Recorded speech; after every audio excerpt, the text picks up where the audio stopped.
My daughter-in-law introduced me as just the maid, so I handed her the house keys and said, "Hope you're good with bills. If you've ever been made to feel worthless by those you love most, this story is for you." Subscribe now and let me know in the comments where you're watching from. The taste of betrayal begins with apple pie. I spent that morning peeling Granny Smith's, my arthritic fingers working the knife with practiced precision. Michael always loved my pie. Perhaps that's why I made it that Sunday. Some primal maternal instinct sensing my son needed comforting before I even knew why. When the doorbell rang, I straightened my cardigan and patted my silver hair. 5 years a widow, and still Richard's voice in my head. "Shoulders back, Eleanor. You taught generations of students. Never let them see you slouch." Michael's smile seemed stretched too thin across his face. Vanessa stood beside him, her designer purse clutched like a shield. Even before they spoke, I knew. Parents develop a sixth sense for trouble. "Mom, we need to talk," Michael said, not meeting my eyes. My living room had always been my sanctuary. Antique side tables that Richard and I had found during our travels. Family photos arranged meticulously on bookshelves. The faint scent of lavender from sachets I tucked between cushions. Now it felt like a witness stand as they explained their temporary financial restructuring. "The startup is going through some changes," Michael explained, his hands fidgeting. "We can't afford our place in Cambridge anymore." Vanessa's eyes scanned my shelves, lingering on the small silver box my grandmother had brought from Ireland. I caught her calculating gaze as it swept across the room, mentally rearranging my furniture, erasing me from the space. "We were hoping we could stay here," Michael continued, "just until things stabilize." I should have seen the warning signs. The way Vanessa discreetly took photos of my things while Michael distracted me with talk of their business troubles. The practiced nature of their story. But when your child asks for help, maternal instinct overrides suspicion. "Family is family," I said, the words automatic after 72 years of putting others first. Vanessa's smile didn't reach her eyes. "You're a lifesaver, Eleanor." That night, after they'd gone upstairs with their overnight bags, the first wave of an invasion, I sat alone at my kitchen table. The remnants of apple pie between us had been the last normal moment. Tomorrow they would arrive with suitcases and boxes. Tomorrow my routine of decades would begin to fracture. I ran my fingers over the aged wood of my kitchen table, the same one where I'd graded papers for 35 years, where Richard and I had planned our dream trip to Europe, the trip I'd been saving for since his death. My phone lit up with a text from Michael. "Thanks again, Mom. This means everything to us." I replied with a heart emoji, simple and clean. No indication of the unease settling into my bones like the first whisper of winter. No hint that I'd caught Vanessa photographing the drawer where I kept my financial documents. Outside my window, the streetlights flickered on, casting long shadows across my garden. Something else flickered too, a small warning light in the corner of my mind that I chose to ignore. Family is family, after all. But families can devour you from the inside out. "Eleanor, don't you think these photos are a bit dated?" 3 weeks into their stay, and Vanessa was already redecorating. My wedding photo disappeared from the mantel, replaced by her abstract print of geometric shapes that meant nothing to me. Michael was perpetually in meetings, a ghost in my home who appeared only to grab coffee or make excuses for his wife. "Those photos have been there for 20 years, I replied, watching her manicured fingers dismiss my memories. "Exactly. Time for fresh energy." She smiled, but her eyes remained cold. "This is why Michael and I never visit. This place feels like a museum." I swallowed the retort rising in my throat. The museum comment stung. This wasn't just decor. It was evidence I had lived, loved, mattered. But I retreated to the kitchen instead of arguing. Another small surrender in an increasingly one-sided war. Later, searching for my grandmother's silver brooch to wear to lunch with Judith, I found the jewelry box emptier than I remembered. When I mentioned this to Michael, he frowned. "Mom, are you sure you didn't misplace it? You've been a bit forgetful lately." "I'm 72, not senile," I snapped, immediately regretting my tone when I saw him flinch. "I'll ask Vanessa," he promised, but never did. That night, I overheard them through the thin wall between our bedrooms. "Your mother's sitting on a gold mine here," Vanessa whispered.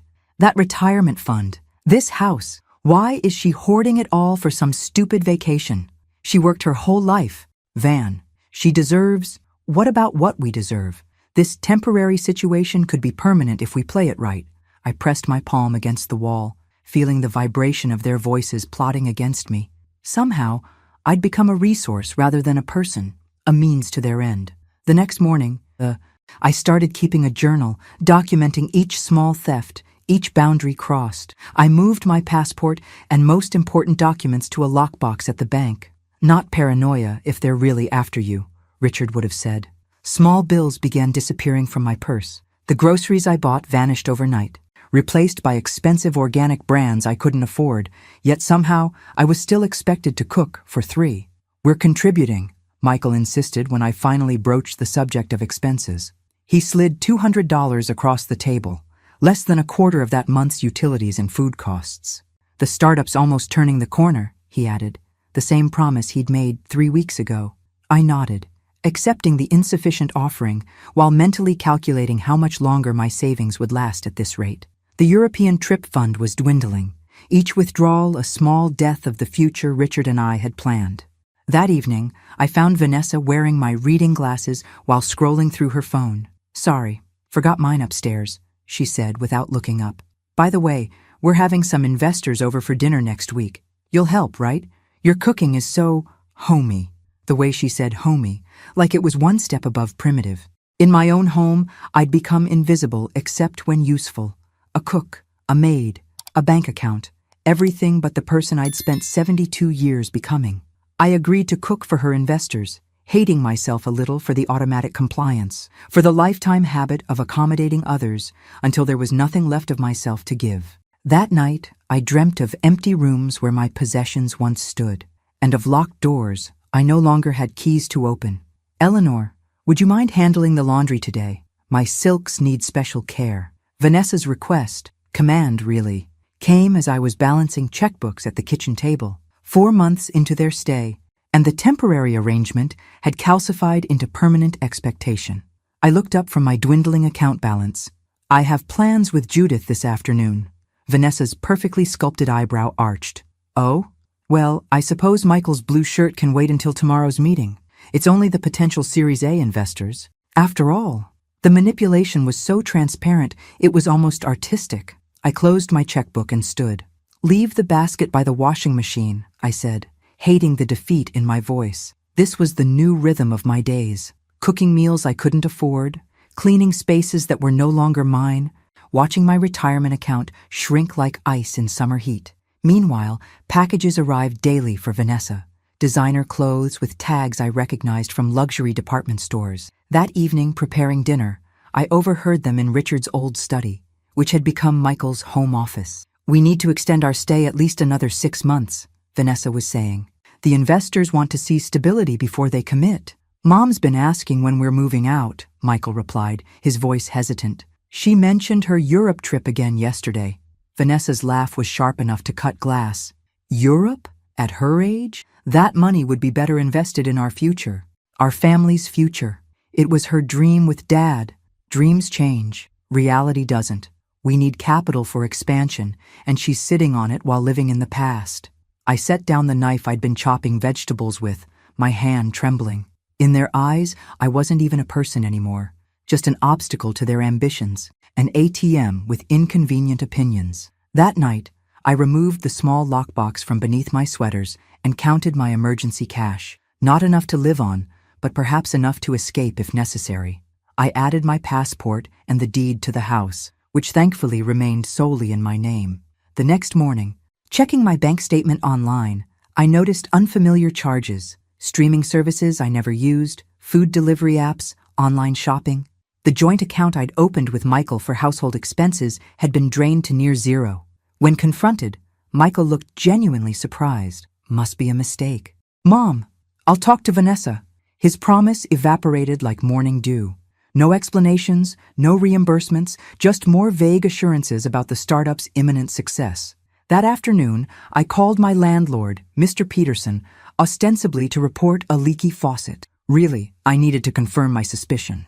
"Yes, Mrs. Simmons. I received the inquiry about transferring the lease," he said. "I told them I'd need your written authorization, not just verbal consent." My blood ran cold. "Thank you, Mr. Peterson. I've authorized no such change." After hanging up, I sat motionless at my kitchen table, the home I'd lived in for decades suddenly feeling like quicksand beneath my feet. They weren't just taking my possessions, they were trying to take my home itself. That night, I began quietly packing a small suitcase, hiding it in the back of my closet. Not running away, I told myself. Strategic retreat. Richard would have understood the difference. The day of Vanessa's investor dinner arrived with military precision. I'd spent my own money on roast beef, fresh vegetables, and a bottle of wine I couldn't afford. An investment in my freedom, I reasoned. Impress these people, secure their funding, watch Michael and Vanessa finally leave. My kitchen transformed into a war room as I peeled, chopped, and seasoned. Battle stations disguised as cooking preparations. Vanessa breezed in occasionally, rearranging my careful work while offering unwanted advice. The table setting looks a bit quaint, Eleanor. Let me fix it. She replaced my wedding china with her own minimalist plates. Another piece of me, erased. My phone buzzed, Judith checking in. I'd been sharing bits of my situation with her, never the full truth. Too ashamed, perhaps, to admit how completely I'd lost control of my life. Everything okay? Her text read. Fine, I replied. The universal lie of women who've been silenced. The doorbell rang at precisely 7. 2 couples entered my home, all sharp edges and expensive watches.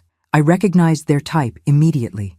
Wealth that didn't need to announce itself, the kind that simply assumed its own importance. Welcome, I said, extending my hand to the first man. Richardson, I think his name was. Vanessa smoothly intercepted, guiding them toward the living room. Let me introduce you to our home. Eleanor, could you check on the appetizers? Our home. The casual theft of words matched the theft of my space, my money, my dignity. I retreated to the kitchen, adjusting my favorite apron, the one Richard had given me on our 30th anniversary, embroidered with sprigs of lavender. When I emerged with a tray of canapes, Vanessa was mid-story, completely renovated since we moved in. The previous aesthetic was rather dated. The male investors nodded appreciatively, while their wives scanned the room with the same calculating gaze Vanessa had perfected. Ellie, there you are, Vanessa called, using the nickname I'd always hated. Let me introduce she's practically our housekeeper at this point. The room tilted slightly. I steadied the tray, feeling heat rise to my face. Eleanor is my mother, Michael interjected quickly, but his eyes remained fixed on his shoes. Practically family, Vanessa added with a tight smile. Don't know what we'd do without her keeping everything running smoothly. The Richardson woman nodded politely in my direction. It's so lovely you have help. Good household staff is so hard to find these days. Staff. I was staff now, in my own home, paying the majority of expenses, cooking their meals, washing their clothes. I served dinner mechanically, the conversation flowing around me as if I were invisible. When I attempted to join in, mentioning my years teaching economics, my small but carefully managed investment portfolio, Vanessa smoothly redirected. Eleanor has the cutest stories, but speaking of market projections, after dessert, Richardson raised his glass. Compliments to your cook, Michael. This meal was exceptional. Oh, Ellie loves being useful, Vanessa answered before Michael could speak. Don't you, Ellie? Something shifted inside me then, tectonic plates of suppressed dignity finally colliding. Decades of being the peacemaker, the supporter, the invisible foundation upon which others built their lives, all of it trembled, then cracked. I removed my apron slowly, folded it with deliberate care, and placed it on the table. Actually, I said, my voice steadier than I'd expected, this is my house. I pay the rent. These are my dishes. And until recently, this was my life. The silence that followed was absolute. 5 pairs of eyes stared at me across my dining room table. The investors' expressions cycled rapidly from confusion to embarrassment. Michael's face drained of color. Only Vanessa maintained her composure, her smile freezing in place like setting concrete. Eleanor has such a wonderful sense of humor, she laughed, the sound brittle as thin ice. Mom, why don't you bring out that lovely apple tart while I tell everyone about our second quarter projections? Mom, the first time she'd called me that in months. Amazing how fast family ties reassert themselves in crisis. I'm not joking, I continued, my voice low but firm. And I'm not your maid. I've been subsidizing your lifestyle while you drain my accounts and sell my possessions. Richardson glanced at his wife, clearly sensing he'd stepped into a domestic minefield. Perhaps we should reschedule? No need, I said, reaching into my cardigan pocket. I placed my house keys on the table in front of Vanessa with a small, definitive click. Since I'm just the help, I'll be leaving. Hope you're good with bills, Vanessa. The rent's due next week. The stunned silence propelled me upstairs to my bedroom where my packed suitcase waited. I added my journal, a photo of Richard, and the small box of jewelry Vanessa hadn't yet discovered. My hands should have been shaking, but they moved with calm precision, as if they belonged to someone else, someone stronger than I'd been just minutes before. Michael appeared in the doorway, panic etched across features, so like his father's. "Mom, please. She didn't mean it like that. You know how Vanessa gets around important people." I zipped the suitcase closed. "Do I? Because it seems I don't know either of you anymore. Where will you go? This is ridiculous. It's almost midnight." "I've booked a hotel," I lied, having made no such arrangements. "I'll contact you when I'm settled." Downstairs, the investors were making hasty goodbyes. Vanessa's voice carried up the stairs, damage control in full swing. "Family dynamics. You know how it is. Eleanor's been struggling with memory issues lately. We moved in to care for her, actually." Another lie to add to the collection. I shouldered past Michael and descended the stairs with my suitcase. Vanessa's eyes widened when she saw me, a flash of genuine panic crossing her perfect features. "Eleanor, don't be dramatic," she hissed, grabbing my arm as I reached for the door. "Think about what you're doing." I looked directly into her eyes, something I realized I'd stopped doing months ago. When had I begun avoiding her gaze? When had I started making myself smaller? "I have thought about it," I replied. "For the first time in months, I'm thinking very clearly." As I stepped outside, the night air hit my face like a baptism. Behind me, I heard Michael call my name, his voice cracking like it had when he was a child waking from nightmares. For a moment, maternal instinct nearly pulled me back. But sometimes love means walking away. I didn't look back as I wheeled my suitcase down the driveway. Inside my pocket, my phone began vibrating with Michael's calls. I silenced it and kept walking. Freedom tastes like fear at first, metallic and sharp on the tongue. But with each step away from that house, I felt something unfurling in my chest, the first tender shoots of dignity taking root again. The hotel clerk's expression shifted from boredom to concern when my credit card was declined. I tried another, then a third. All rejected. The realization washed over me in a cold wave. They'd emptied my accounts. "Is there a problem, ma'am?" he asked, eyeing my suitcase. I opened my wallet with trembling fingers and counted the emergency cash I'd hidden from Vanessa's systematic pillaging. Enough for 2 nights at best. "No problem," I replied, sliding several bills across the counter. "I prefer to pay cash." The room was basic but clean. Nothing like my home with its carefully curated memories, but blessedly free of Vanessa's critical gaze and Michael's disappointed sighs. I sat on the edge of the bed, the magnitude of my situation finally hitting me. I was 72 years old with no home, limited funds, and a family that had betrayed me. The weight of it pressed against my chest until tears came. Not delicate, dignified tears, but ugly, gasping sobs that bent me double. When the storm passed, I splashed cold water on my face and stared at my reflection. The woman looking back seemed simultaneously stranger and more familiar than the person I'd been for months. Eyes red-rimmed but clear, posture straight despite everything. What would Richard do? I whispered to the mirror. Richard would have a plan. Richard would take action. First, I called the bank's 24-hour line, reporting possible fraud and freezing all remaining accounts. Next, I texted Judith, the only person I trusted completely. "Need help? Can I call you?" Her response was immediate. Always. When I explained what had happened, the gradual takeover of my home, the financial manipulation, tonight's final humiliation, Judith's usual gentle tone hardened. "Those entitled little parasites," she said. "You're coming to stay with me." Eleanor. No arguments. "I can't impose." Impose? After 40 years of friendship? After you let me cry on your shoulder through my divorce? After you tutored my son for free when he was failing algebra? "I'm sending a car for you tomorrow morning." The fierce loyalty in her voice broke through my shame. Maybe I wasn't as alone as I felt. The next day, arriving at Judith's cozy Salem home, I felt a surge of vertigo, displacement mixed with relief. Her guest room was small but bright, windows overlooking a garden just coming into spring bloom. "It's not much," Judith apologized, setting my suitcase beside the bed. It's perfect, I replied, meaning it. Over tea, we formulated a strategy. Judith's practical approach was exactly what I needed. No pity, just solutions. First step, contact my landlord to prevent any attempted lease transfer. Second, document everything for potential legal action. And you need to talk to Martha Goldstein, Judith insisted. Best elder law attorney in Massachusetts, handled my mother's estate brilliantly. I'm not sure I can afford. Use that Europe fund, she interrupted. Richard would want you to fight. She was right. The vacation fund had been our dream, but Richard would consider this an investment in my dignity, something far more valuable than seeing the Sistine Chapel.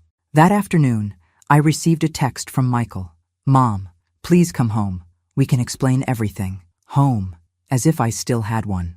I showed Judith, who snorted in disgust. Block him, at least for now. As I moved to do so, another text appeared. The investors pulled out after your scene. Thanks a lot. The guilt reflex was immediate. My son was hurting, and it was my fault. Then Judith gently took the phone, reading the message aloud. Your son and his wife steal from you, humiliate you publicly, try to take your home, and he has the audacity to blame you when consequences arrive? Eleanor, this isn't your fault. In her clear eyes, I saw myself reflected not as the villain of Michael's story, but as someone worthy of defense. The realization straightened my spine and squared my shoulders. You're right, I said, taking back the phone and blocking Michael's number with a decisive tap. I think I'm ready to call that lawyer now. Judith squeezed my hand. That's my girl. For the first time since Richard died, someone was fighting for me. Even better, it was me. Mrs. Simmons, based on what you've told me, we have grounds for both civil action and potentially criminal charges. Martha Goldstein's office exuded competence. Gleaming wood, organized files, and the quiet confidence of someone accustomed to winning. 3 days after leaving my home, I sat across from her, my journal open on her desk, along with bank statements showing unexplained withdrawals and credit card charges I never made. I don't want to send my son to jail, I said, the words catching in my throat. Martha nodded, her eyes kind behind sharp-framed glasses. Most parents don't, but we need to protect you and recover what's yours. First step is securing your property and finances. We spent the next hour creating a detailed timeline of events. With each incident I recounted, the disappearing jewelry, the manipulation, the humiliation at dinner. Martha's expression grew more determined. They're counting on your silence, she said finally. People who exploit the elderly. I'm not elderly, I interrupted. I'm 72 and perfectly competent. A smile flickered across her face. Precisely my point, Mrs. Simmons. You're not a vulnerable target. You're a formidable opponent they underestimated. Something about her framing shifted my perspective. Not a victim seeking help, but a woman reclaiming what was rightfully hers. The next morning, accompanied by Martha and Mr. Peterson, I returned to my house. Michael's car was gone, but lights were on inside. I used my spare key, the one they didn't know about, hidden at Judith's years ago. The sight that greeted us confirmed my worst fears. The living room was half emptied, packing boxes stacked by the door. My antique secretary desk, Richard's wedding gift to me, was missing, along with most of my silver and several paintings. Document everything, Martha instructed, already taking photos. Mr. Peterson, I'd appreciate you noting any damage to the property. We moved through rooms like archaeologists cataloging a ransacked tomb. In my bedroom, dresser drawers hung open, my remaining jewelry gone. Richard's leather-bound journals, his unfinished novel, had vanished from the bookshelf where they'd been kept since his death. My throat tightened. The journals. They took his journals. Those irreplaceable pages contained pieces of Richard's soul. Selling my jewelry was cruel. Stealing his words was unforgivable. In the office, a forgotten folder revealed the truth. Bank statements showing substantial deposits to Michael and Vanessa's account 3 months before they claimed financial distress. Another document outlined plans to use family property as collateral for a business loan. They were never in trouble, I whispered, the papers trembling in my hand. They lied about everything. Martha's voice was gentle but firm. Mrs. Simmons, Eleanor, this is fraud, plain and simple. Mr. Peterson appeared in the doorway, his usual cheerful expression grim. There's damage to the bathroom plumbing and a window in the guest room. Also, this month's rent hasn't been paid. I sank into Richard's old office chair, overwhelmed. Then my eyes caught something on the desk, a receipt from an antique dealer in Boston. Listed items included vintage journals and several pieces of jewelry whose descriptions matched my missing heirlooms. Martha looked over my shoulder, then pulled out her phone. "I know this dealer. Let me make a call." While she stepped outside, I ran my fingers over the dusty surface of Richard's desk. Here, he had written love letters to me during our early marriage. Here, he had graded papers alongside me on Sunday afternoons. Here, he had begun the novel he never finished. "They're selling his words," I said to Mr. Peterson, my voice breaking. The kindly landlord awkwardly patted my shoulder. "We'll get them back, Mrs. Simmons." Martha returned, a determined glint in her eye. "The dealer confirms they purchased items from Vanessa 2 days ago. Some have already been sold, but they still have the journals and several jewelry pieces. I've convinced them to hold everything pending legal review." I stood up, sudden clarity washing through me. I want it all back, not just my possessions, my dignity, my life. Martha nodded, something like respect flashing in her eyes. "Then let's go get it." "You're going to do what?" Judith nearly dropped her teacup when I explained my plan. 2 weeks after discovering the extent of Michael and Vanessa's deception, I sat in Judith's sunroom. Martha's legal strategy spread before us. What had begun as simple recovery had evolved into something more. "I'm going to attend their company launch," I repeated. Martha's arranged everything. The invitation had arrived yesterday, a peace offering from Michael, who'd finally tracked me down through mutual acquaintances. His voicemail was practiced contrition. "Mom, please come. We can explain everything. We miss you."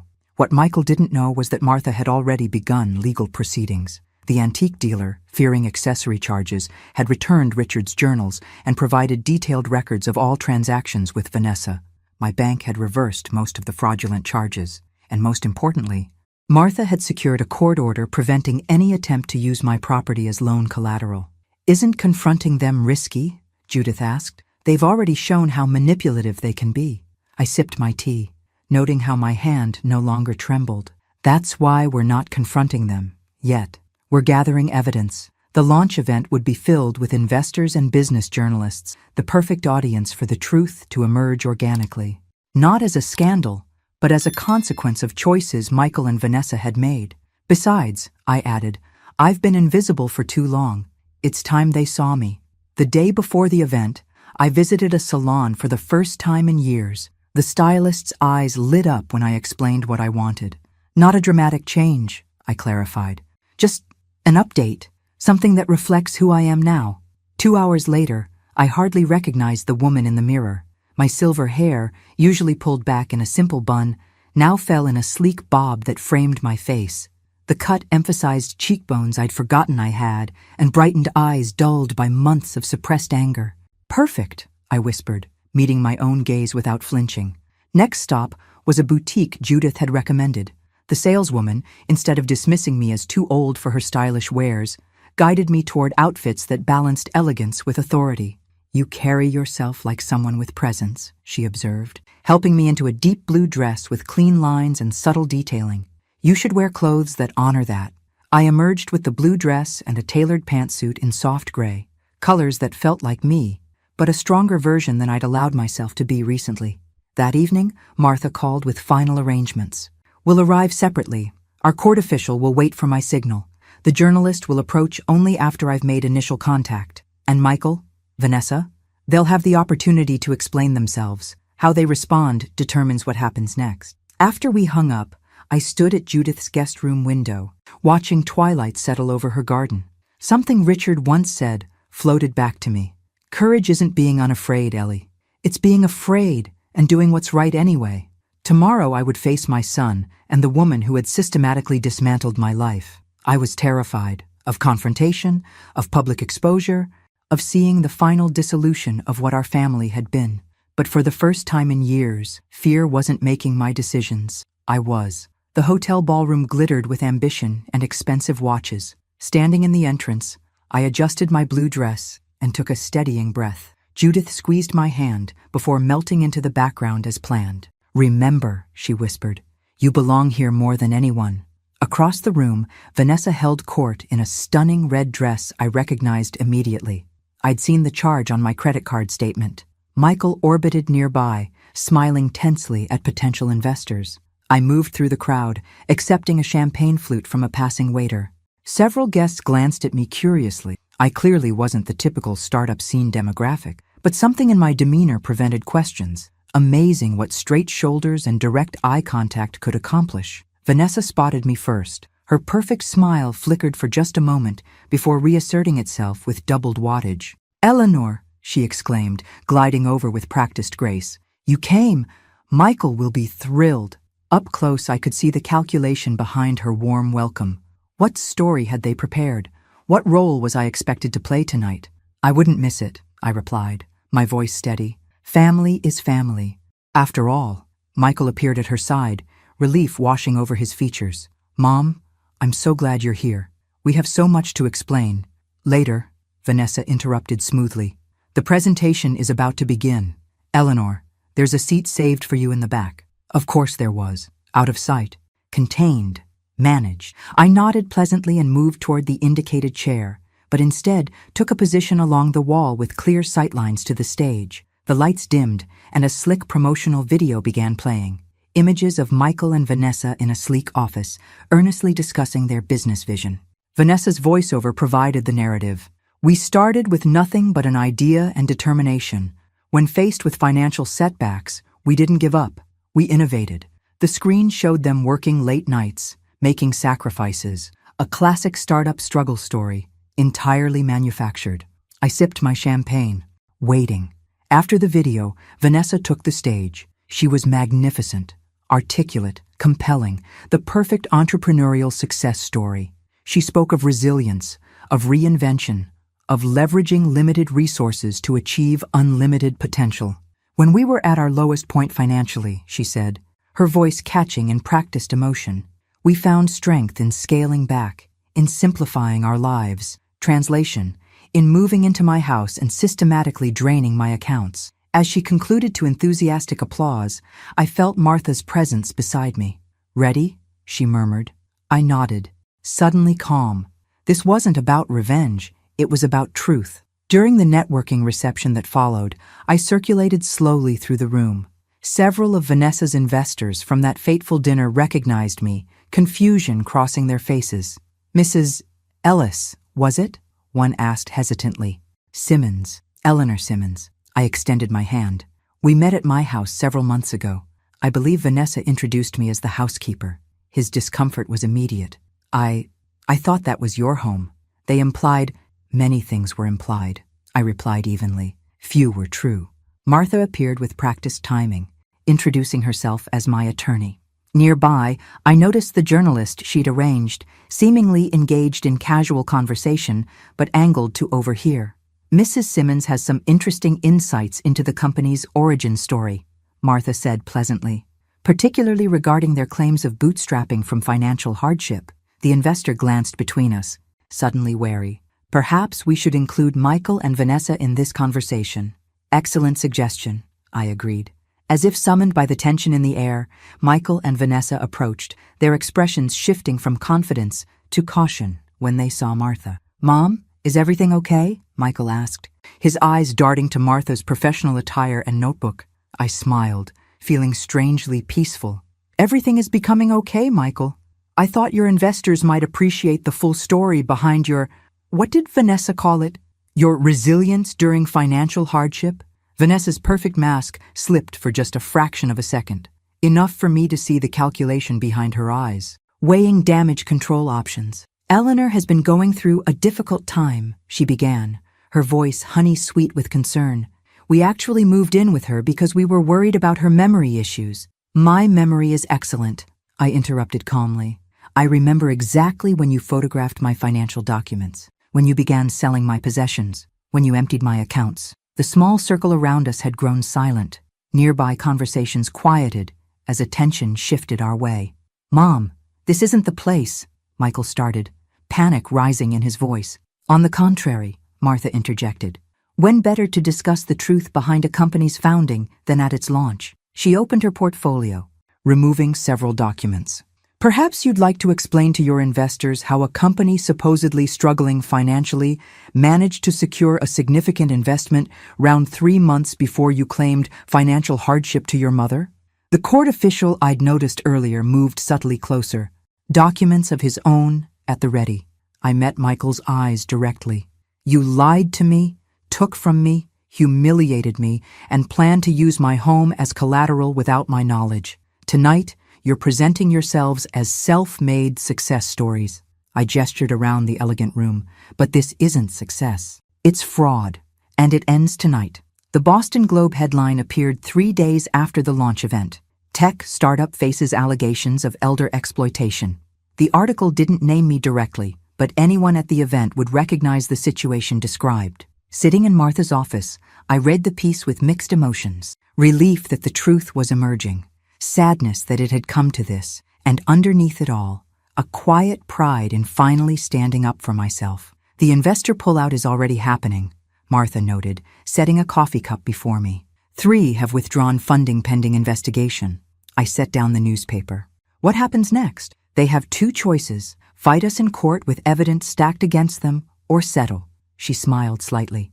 Their lawyer called this morning. They want to discuss terms. The settlement negotiations were surprisingly quick. Faced with potential criminal charges and the complete collapse of their business reputation, Michael and Vanessa agreed to return all my possessions, reimburse every unauthorized expense, and pay damages for emotional distress. Most importantly, they signed documents admitting their actions and relinquishing any claim to my property or finances. It's a complete victory, Eleanor, Martha said as I signed the final papers. Yet victory felt hollow. I'd recovered my assets, but lost my son.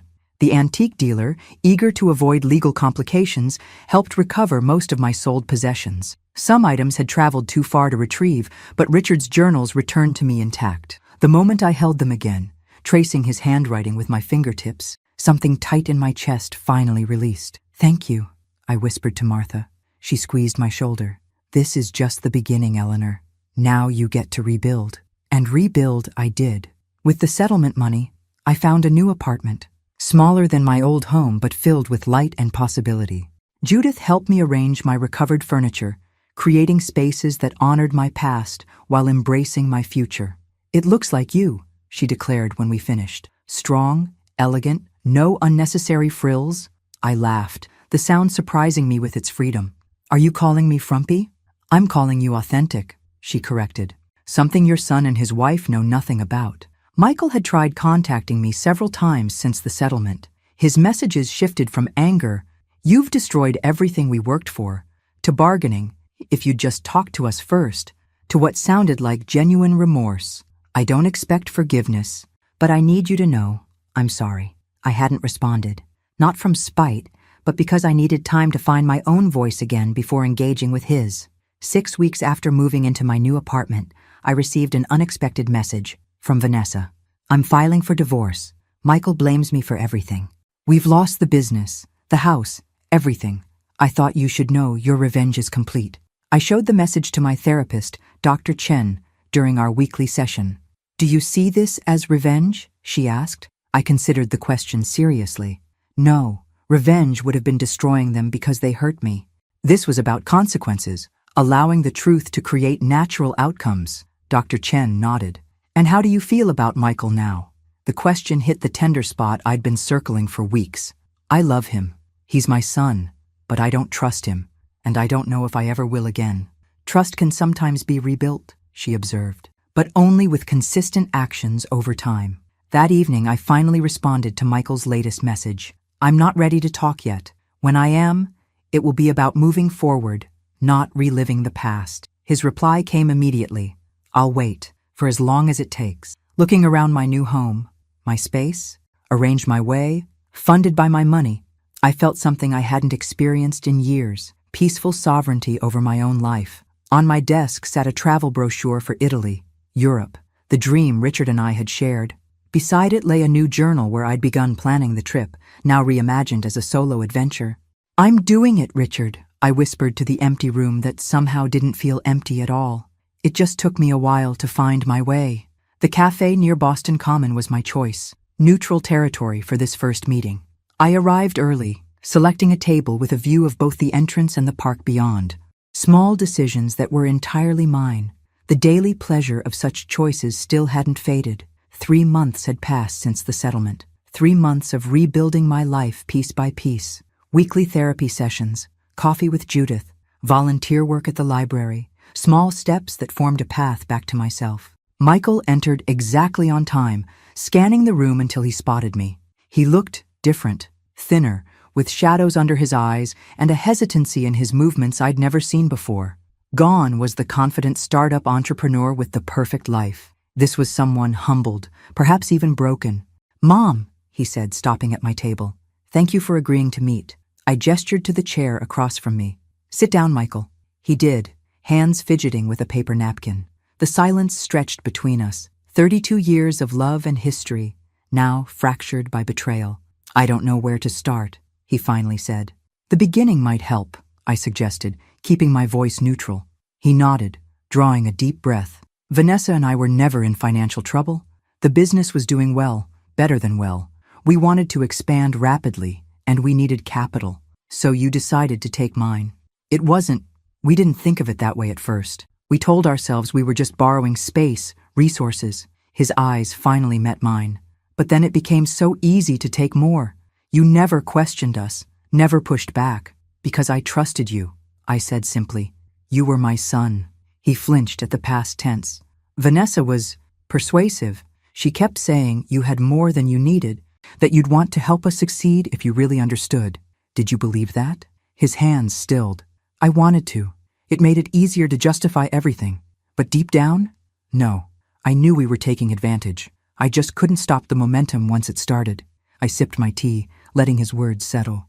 Outside, autumn leaves spiraled down from trees lining the common. Nature's lesson in letting go. "The dinner party," I said finally. "When she introduced me as the maid, did you know she would do that?" Pain flashed across his face. "No. I was as shocked as you were, but I didn't defend you. That's on me completely."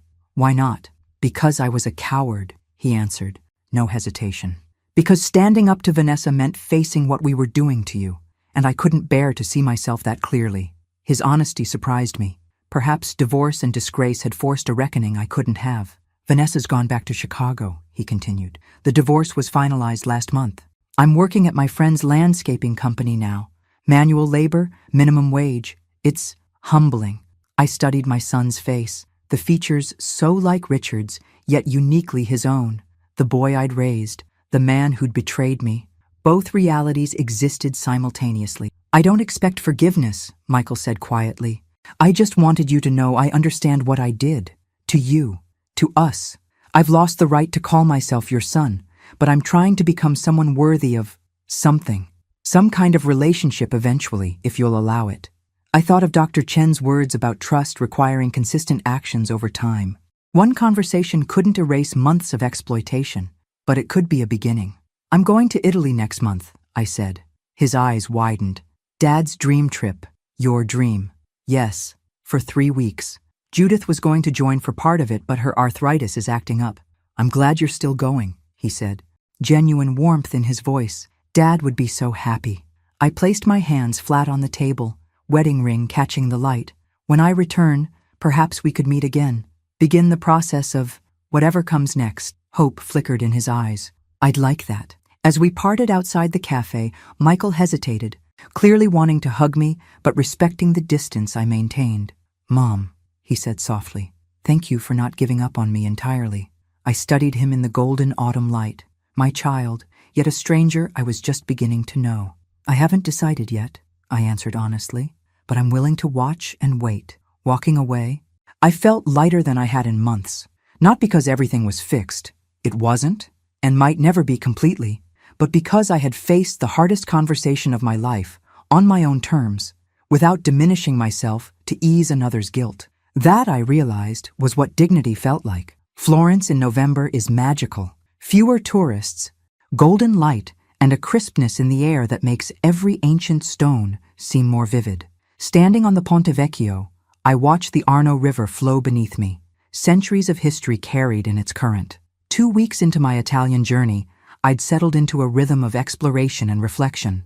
Each morning began with espresso at a different cafe, followed by hours wandering museums or narrow streets, journal in hand to capture impressions Richard would have loved. "You should see the light on the Duomo at sunset," I wrote to Judith. It's exactly the color of that ridiculous sweater you made me buy last Christmas. My phone chimed with a notification, an email from Michael. Since our cafe meeting, he'd respected my boundaries, sending only occasional updates about his life rather than pressing for responses. This message was different. Found this while cleaning out my storage unit. Thought you might want it. Attached was a photo of Richard and me on our 20th anniversary, dancing in our backyard. I hadn't seen this particular picture in years, had assumed it lost in the chaos of Vanessa and Michael's occupation. Still have the original, Michael wrote. We'll keep it safe until you're back. I tucked the phone away, unexpectedly moved. A small gesture, yet significant. The first piece of my past he'd returned voluntarily, without legal pressure. That evening, dining alone at a small trattoria, I noticed an elderly Italian couple at the next table.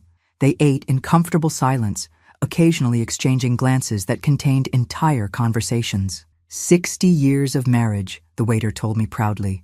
His grandparents. I smiled, remembering similar silent conversations with Richard, the language of long partnership that Vanessa and Michael had never understood. The value of what they'd tried to take from me wasn't in bank accounts or property, but in the dignity of a life well lived. After dinner, I walked back to my hotel along lamplit streets. Florence felt simultaneously foreign and familiar, unknown territory that somehow welcomed me exactly as I was. In my room, I opened my journal and added to the list I'd been keeping. Things I've discovered traveling alone. 27. I'm braver than I knew. 28. Getting lost sometimes leads to the best discoveries. 29. I don't need to be smaller to make others comfortable. My phone buzzed with a text from Judith. Museum curator called. They want to display Richard's journals in their literary collection next spring. Told them you'd discuss when you return. How's the Italian wine? I laughed, typing back. Magnificent. The journals would make Richard proud.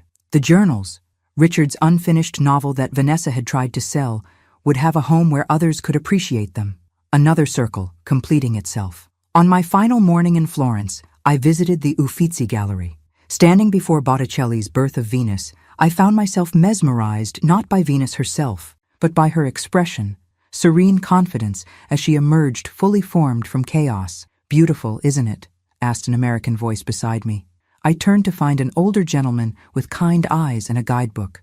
The emergence, I replied. That moment of becoming. He nodded thoughtfully. They say she wasn't born, but rather revealed, already complete. We chatted easily about art and travel, eventually sharing coffee at the gallery cafe. David was a retired professor from Seattle, also traveling alone after losing his wife 2 years earlier. First time I've enjoyed art without Janet's commentary, he admitted, though I still find myself turning to tell her things. I know exactly what you mean, I said. My husband's been gone 5 years, and I still save observations for him. When we parted, David asked if he might email me. Perhaps we could meet again if our travels ever intersected. I surprised myself by agreeing, writing my address in his notebook. Not a romance necessarily, but a connection. A reminder that new beginnings could happen at any age. That evening, my last in Italy, I sat on my hotel balcony, watching sunset paint the city gold. My phone lit up with a message from Michael. Safe travels tomorrow. There's a lot I need to prove to you, but I'm committed to the work. For the first time, I felt ready to respond directly. Thank you for finding that photo. It matters. His reply came quickly. Thank you for not giving up on me entirely. Even when I gave up on you, I gazed out at the ancient city, thinking about resilience. These buildings had survived centuries of war, plague, and flood. They stood not despite their scars, but with them integrated into their very stones. Perhaps people weren't so different. The fractures in my relationship with Michael might never fully heal, but they were now part of our shared history, visible reminders of what had been broken and what might yet be rebuilt with care and time. In 2 days, I would return to my new apartment in Boston, to volunteering at the library, to occasional coffee with Michael, watching for the consistent actions that might eventually rebuild trust, to planning the next adventure, perhaps to Greece in spring. The woman who had handed over her house keys and walked away from humiliation was still here, but she was accompanied now by someone stronger, a woman who had crossed oceans alone, who had faced betrayal without being defined by it, who had discovered that dignity wasn't something others could take unless she surrendered it. My life hadn't turned out as planned. It had turned out as lived, Messy, painful, beautiful, and entirely my own. Richard would have understood. And finally, so did I. Thanks for listening. Don't forget to subscribe and feel free to share your story in the comments. Your voice matters.